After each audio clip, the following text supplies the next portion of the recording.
ഇന്നലെ പ്രതിപക്ഷ നേതാവ് വി ഡി സതീശൻ എസ്.ടി.പിയുടെ വോട്ട് വേണ്ട എന്ന് അസന്നിഗ്ധമായി പ്രഖ്യാപിച്ചു കഴിഞ്ഞു.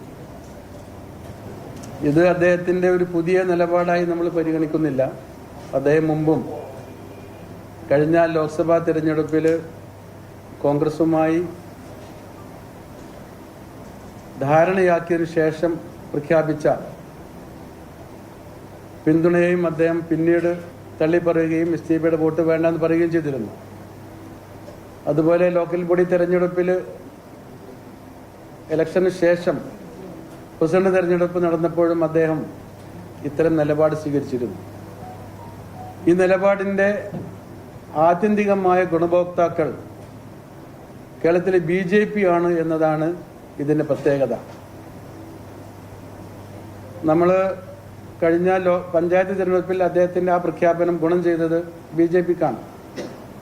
ഒരു പഞ്ചായത്തിലാണെങ്കിൽ പോലും ഒരു പഞ്ചായത്ത് പ്രസിഡന്റ് പദവി ബി.ജെ.പിയുടെ കൈകളിലേക്ക് തളികയിൽ വെച്ച് കൊടുക്കുന്ന നടപടിയായിരുന്നു അന്ന് വി ഡി സതീശൻ ചെയ്തത്.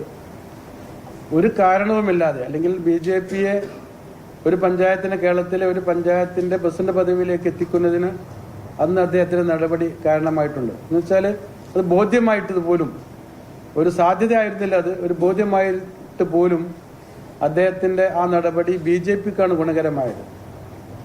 ഇപ്പോൾ അദ്ദേഹം നടത്തിയ പ്രസ്താവനയും അതിന്റെ ഗുണഭോക്താക്കൾ ബി.ജെ.പി. ആണ്. ഉദാഹരണമായി ഇപ്പം മഞ്ചേശ്വരത്ത് പറയുകയാണെങ്കിൽ, മഞ്ചേശ്വരത്തെ എസ്.ടി.പിയുടെ സ്ഥാനാർത്ഥിത്വം പിൻവലിക്കാൻ കാരണമായത് പൊതുസമൂഹത്തിന്റെ വലിയ സമ്മർദ്ദമായിരുന്നു. ആ പൊതുസമ്മർദ്ദത്തിൽ കേരളത്തിലെ വിവിധ മതസംഘടനകൾ, അതുപോലെ തന്നെ സാമൂഹ്യ നേതാക്കന്മാര്, രാഷ്ട്രീയ പാർട്ടി പ്രതിനിധികളൊക്കെ അതിലുണ്ടായിരുന്നു. അന്ന് ഈവൻ നമ്മുടെ സാദിഖ് അലി ശിഹാബ് തങ്ങൾ വരെ